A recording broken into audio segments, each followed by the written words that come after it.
जय माता दी। आज रसपान कीजिए दुर्गा सप्तशती पाठ में अध्याय 1 का। अध्याय 1 में महर्षि ऋषि का राजा सूरत और समाधि को देवी की महिमा बताना। महर्षि मार्कंडेय जी बोले, सूर्य के पुत्र सावर्णी की उत्पत्ति की कथा विस्तार पूर्वक कहता हूँ। सावर्णी महामाया की कृपा से जिस प्रकार मनवंतर के स्वामी हुए उसका हाल भी सुनो। पहले सौरोचिस नामक मनवंतर में चैत्रवंशी सूरत नाम के एक राजा थे। सारी पृथ्वी पर उनका राज्य था। वह राजा को अपने पुत्र के समान मानते थे, तो भी कोलादिवंशी राजा उनके शत्रु बन गए।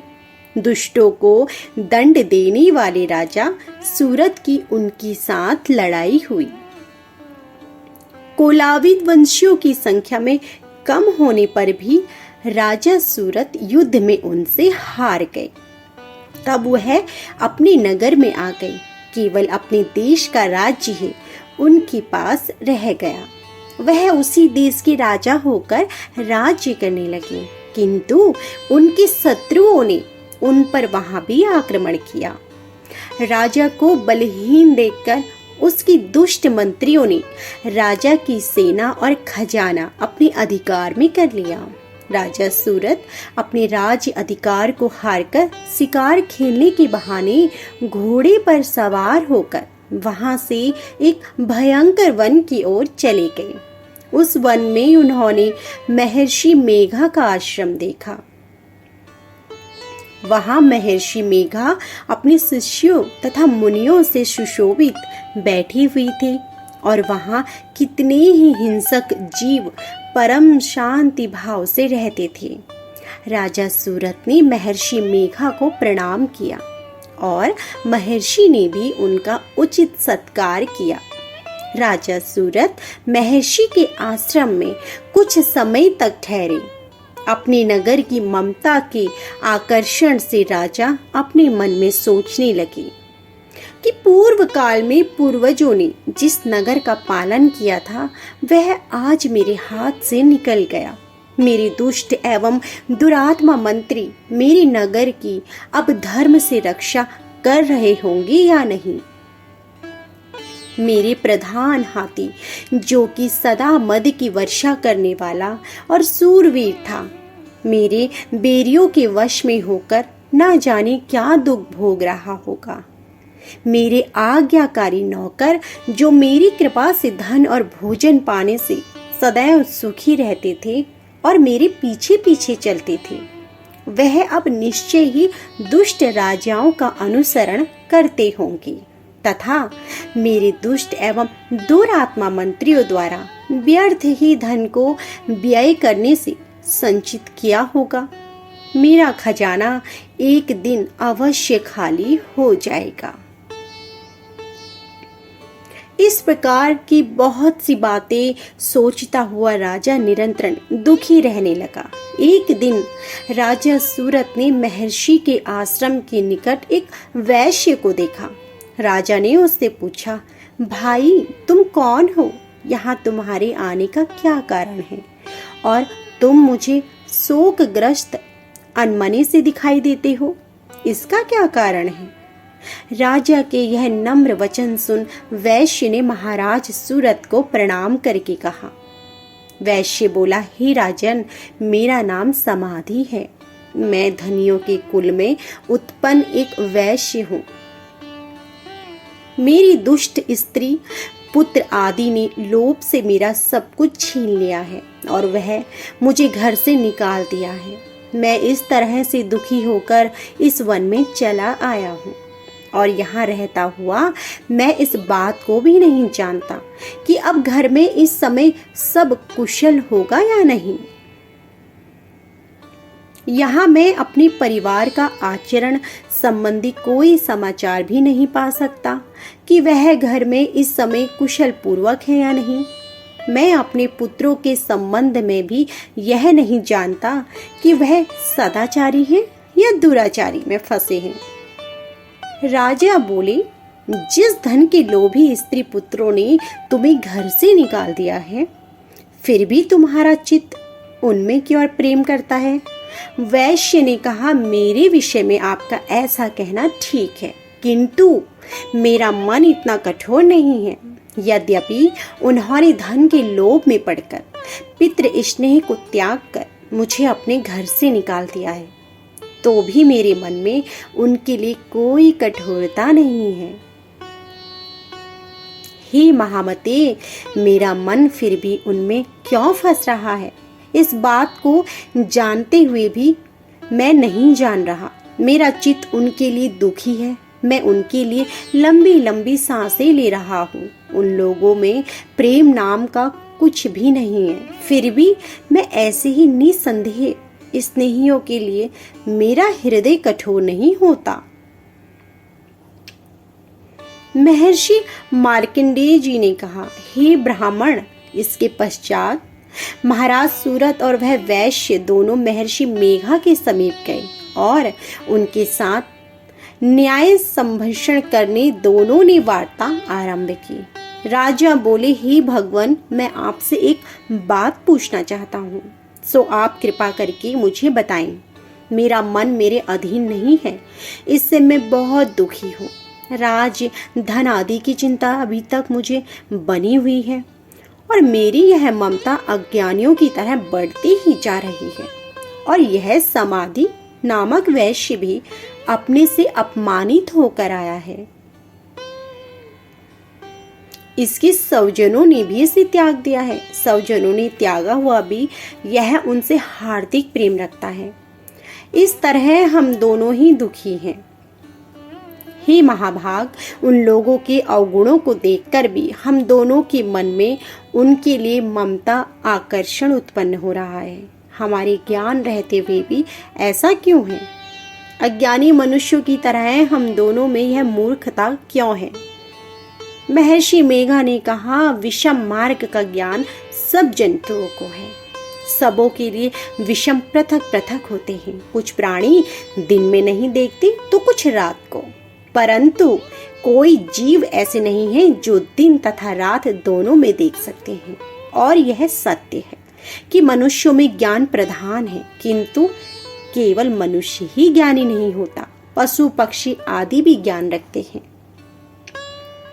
जैसे यह पशु ज्ञानी है वैसे ही मनुष्यों का ज्ञान है, और ज्ञान मनुष्यों में है वैसे ही पशु पक्षियों में है, तथा अन्य बातें भी दोनों में एक जैसी पाई जाती हैं।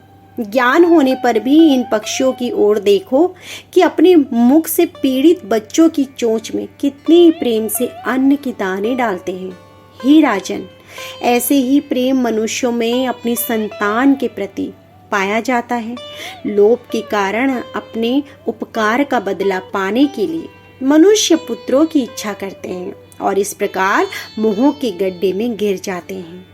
भगवान श्री हरि की जो माया है उसी से यह संसार मोहित हो रहा है। इससे आश्चर्य की कोई बात नहीं है, क्योंकि वह भगवान विष्णु की योग निद्रा है और यह माया ही है जिसके कारण संसार मोह में जकड़ा हुआ है। यही महामाया भगवती देवी ज्ञानियों के चित्त हो बलपूर्वक खींचकर मोह में डाल देती है और उसी के द्वारा संपूर्ण जगत की उत्पत्ति होती है। यही भगवती देवी प्रसन्न होकर मनुष्य को मुक्ति प्रदान करती है और यही संसार के बंधन का कारण है तथा संपूर्ण ईश्वरों को भी स्वामिनी है। महाराज सूरत ने पूछा, भगवान वह देवी कौन सी है जिसको आप महामाया कहते हैं? हे ब्राह्मण, वह कैसे उत्पन्न हुई और उनका क्या कार्य है? उनका चरित्र कौन कौन से हैं? प्रभु, उसका जैसा प्रभाव हो, जैसा स्वरूप हो, वह सब ही कृपा कर मुझसे कहिए, मैं आपसे सुनना चाहता हूँ। महर्षि मेघा बोले, राजन, वह देवी तो नित्य स्वरूपा है, उसके द्वारा यह संसार रचा गया है, तब भी तुम उसकी उत्पत्ति अनेक प्रकार से होती है, वह सब आप मुझसे सुनो।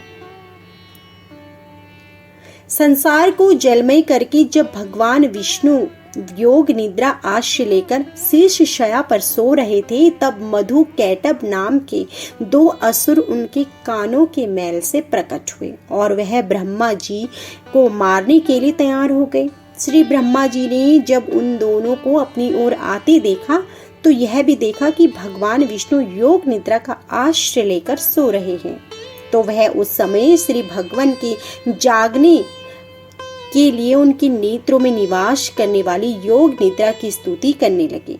श्री ब्रह्मा जी ने कहा, हे देवी, तुम नहीं स्वाहा, तुम ही स्वधा और तुम ही वष्टवकार हो। तुम्हारा ही स्वरूप है, तुम ही जीवन देने वाली सुधा हो। नित्य अक्षय प्रणव में आकार उकार मकार इन तीनों माताओं के रूप तुम ही हो। हे देवी, वह तुम ही हो। संध्या, सावित्री तथा परम जननी तुम ही हो। तुम इस विश्व को धारण करने वाली हो। तुमने ही इस जगत की रचना की है और तुम ही इस जगत की पालक हो। पालन काल में स्थित रूपा हो और कल्प अंत में संहार रूप धारण कर लेती हो। श्री ईश्वरी बोध स्वरूपा बुद्धि भी तुम ही हो। तुम खड़क धारिणी, सूल धारिणी तथा गधा, चक्र, शंख और धनुष के धारण करने वाली हो। यह नहीं बल्कि जितनी भी सौम्य तथा सुंदर वस्तुएं इस संसार में हैं, उन सबसे बढ़कर सुंदर तुम हो। वह तुम ही हो। ऐसी अवस्था में भला तुम्हारी स्तुति कौन कर सकता है? इस संसार में तुम ही हो। तुम तो अपने इन उदार प्रभाव के कारण प्रशंसनीय हो। मधु और कैटभ जो भयंकर असुर हैं, इन्हें तो मोह में डाल दो और श्री हरि भगवान विष्णु को भी जल्दी जगा दो। उनमें इनको मार डालने की वृद्धि भी उत्पन्न कर दो। महर्षि मेघा बोले, हे राजन, श्री ब्रह्मा जी ने इस देवी से इस प्रकार स्तुति करके भगवान को जगाने तथा मधु और कैटभ को मारने के लिए कहा, तो वह भगवान श्री विष्णु के नेत्र, मुख, नासिक, बाहु, हृदय और वक्ष स्थल से निकल श्री ब्रह्मा जी के सामने खड़ी हो गई। उनका ऐसा कहना था कि हे भगवान, श्री हरि तुरंत जाग उठे और दोनों असुरों को देखा जो कि अत्यंत बलवान तथा पराक्रमी थे और मारे क्रोध के जिनके नेत्र लाल हो रहे थे। तब क्रोध हो जाने पर दुरात्मा असुरों के साथ भगवान श्री हरि पूरे 5000 वर्ष तक लड़ते रहे। एक तो वह अत्यंत बलवान तथा पराक्रमी थे, दूसरे महामाया ने भी उन्हें मोह में डाल रखा था। अतः वह भी भगवान से कहने लगे, हे देनो, तुम्हारी वीरता से हम अत्यंत प्रसन्न हैं। तुम हमसे कोई वर मांगो। भगवान ने कहा, यदि तुम मुझ पर प्रसन्न हो तो अब तुम मेरे हाथों से मर जाओ। बस इतना सा ही वर मैं तुमसे मांगता हूँ। यहाँ दूसरे वर से क्या प्रयोजन है? महर्षि मेघा बोले, इस तरह से जब वह धोखे में आ गए और अपने चारों ओर जल ही जल देखा तो भगवान श्री हरि कहने लगे, जहां पर जल ना हो, सूखी जमीन हो, उसी जगह हमारा वध कीजिए। महर्षि मेघा कहते हैं, तथास्तु कहकर भगवान श्री हरि ने उन दोनों कर अपनी जांग पर लिटाकर उन दोनों के सिर काट डाले। इस तरह ये देवी श्री ब्रह्मा जी के स्तुति करने पर प्रकट हुई थी। अब तुमसे उनके प्रभाव का वर्णन करता हूँ, इसे भी तुम ध्यान पूर्वक सुनो। तो यह थी हमारी आज की संपूर्ण अध्याय। आशा करती हूँ कि आपको हमारी यह वीडियो पसंद आई होगी। यदि वीडियो पसंद आई हो तो वीडियो को लाइक करना ना भूलें।